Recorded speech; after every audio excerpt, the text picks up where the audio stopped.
the album that changed everything. It wasn't just another R&B record. It was a feeling, a sound you didn't hear so much as sink into. When the Urban Hang Suite arrived in 1996, nobody realized they were witnessing a quiet revolution. Maxwell, a soft-spoken singer from Brooklyn, had made an album that felt like a private conversation set to music. Now, 25 years later, the man who once hid behind the mystery finally steps forward to reveal what really happened. Because behind the velvet tone and the timeless groove was heartbreak, rejection, and a war to make soul music mean something again. Welcome to Your Soul House, the place where we celebrate everything we love about neo-soul music. Here we talk about the pioneers, the creatives, and the artists who shape the sound that feeds our souls. If you're a true fan of neo-soul, the stories, the voices, the timeless vibes, you're in the right place. So kick back, relax, and make yourself at home. Don't forget to subscribe, hit that like button, and join us as we take deep dives into the stories behind our favorite neo-soul legends and rising stars. Because here at Your Soul House, the music never stops. It just gets deeper. The birth of neo-soul. The mid-1990s music scene was loud. Hip-hop dominated, R&B chased radio play, and the industry wanted hits, not intimacy. Then came Maxwell, shy, spiritual, and quietly certain he had something different. He didn't rap, didn't dance, didn't shout. He wanted to breathe. Working out of small New York studios, he built songs that felt like warm rooms. Analog drums, live bass, trumpet runs that wrapped around whispered lyrics.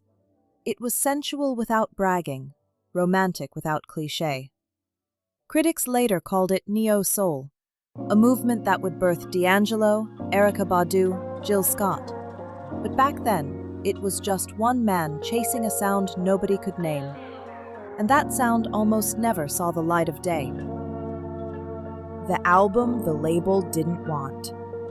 Columbia Records didn't get it. The A&R executives heard Urban Hang Suite in 1994 and froze. No radio single, too slow, too mature. They shelved it for nearly 2 years. Maxwell was heartbroken. He'd spent everything he had, money, pride, and patience, crafting this record about love as a journey, not a hook. He'd been told R&B needed attitude. He gave them atmosphere instead. Friends said to give up, to chase a trend. He refused. In interviews years later, he admitted, "I couldn't fake something that didn't feel like me." So he waited, watched, believed. And when the label finally caved, the album came out quietly. No big campaign, no hype. Just truth pressed onto vinyl. But the reason he fought so hard for it wasn't business. It was personal. The woman behind the suite. He never said her name. He never had to. Listen to the record closely. It tells you everything. Urban Hang Suite plays like a relationship told in chapters. Track 1, Anticipation. Mid-album, Temptation. By the end, Reflection and Release.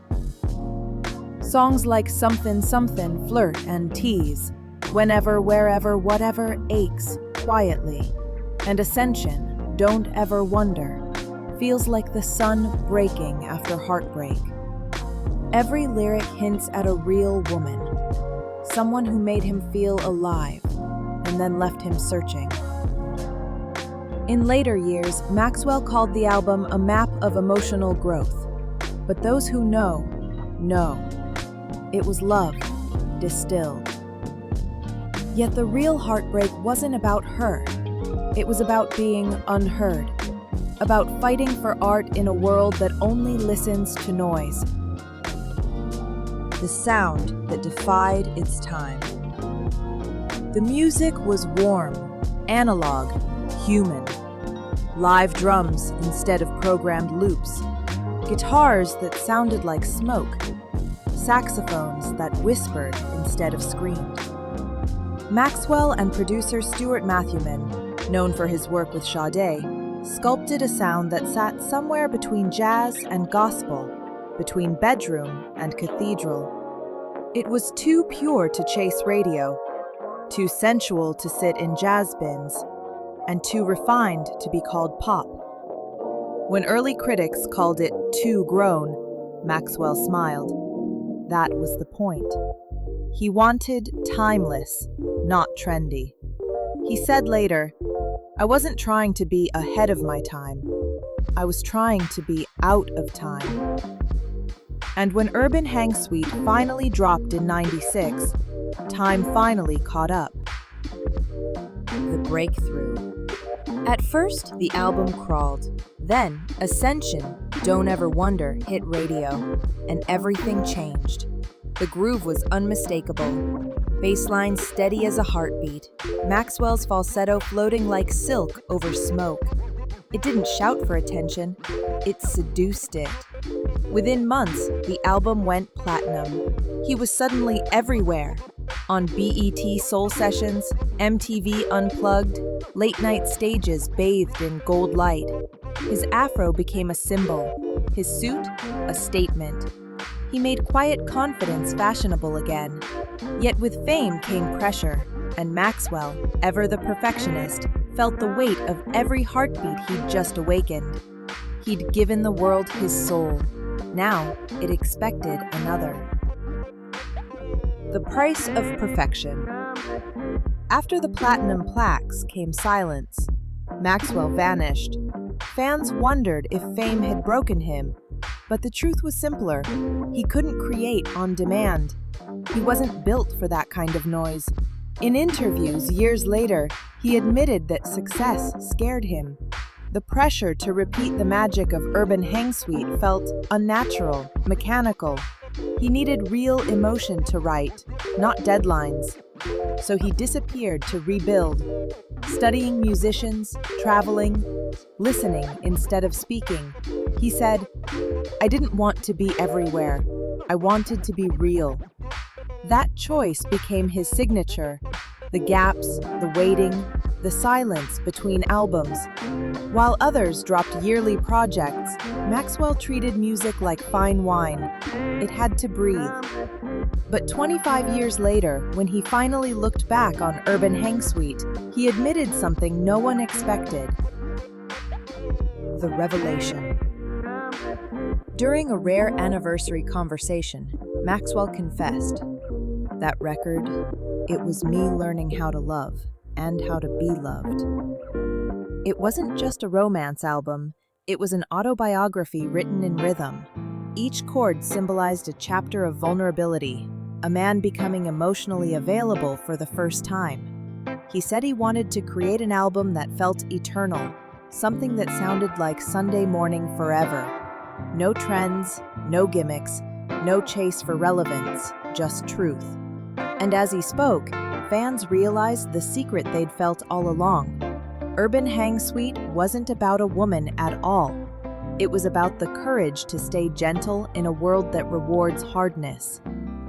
But what Maxwell revealed next explained why the record still feels alive decades later. The legacy of Urban Hang Suite. Critics call it the blueprint of neo-soul. You can trace its fingerprints everywhere. In D'Angelo's raw intimacy, Jill Scott's poetry, Music Soul Child's romance, Givion's restraint. Before Maxwell, R&B men were expected to be slick, confident, untouchable. After Urban Hang Suite, they were allowed to feel. The album gave permission for vulnerability, for slowness, for warmth. It invited listeners to light a candle instead of start a party. Over the years, magazines listed it among the top R&B albums ever made. Musicians still study its production, the live drums, the dry bass, the way silence works as percussion. And yet, Maxwell's biggest accomplishment wasn't critical praise, it was endurance. 25 years later, the record still plays like a heartbeat. He once said, "If you love someone the right way, the song never ends." Neither did Urban Hang Suite. Maxwell, today, silence as a statement. In a world addicted to exposure, Maxwell remains almost invisible. No gossip, no scandals, no endless tweets, just a voice that appears, disappears, and returns when it has something worth saying. In 2023, he re-emerged with news that the long-awaited Black Summer's Night, the final piece of his trilogy, was finished. No release date, no marketing stunt, just the quiet confidence of a man who answers only to the music. His fans, the same ones who once begged for explanations, now understand. The silence isn't avoidance, it's artistry. It's how he protects the part of himself the industry can't touch. And maybe that's why every Maxwell record still sounds honest, because while everyone else performs, he listens. Final reflection. Urban Hang Suite wasn't just a debut. It was a declaration that love could be sophisticated, that men could be gentle, that soul could be reborn. 25 years later, Maxwell finally told us the truth. He wasn't chasing fame. He was chasing peace. His story is proof that longevity doesn't come from shouting the loudest, but from whispering something worth remembering. In an era where every artist lives online, Maxwell remains offline, a ghost made of velvet and melody. And maybe that's the real secret behind Urban Hang Suite. It was never about being seen. It was about being felt. Because long after the lights fade, after the noise dies down, and after the world forgets the charts, the music still plays. And in the quiet, somewhere between heartbreak and healing, you can still hear him, soft, steady, eternal.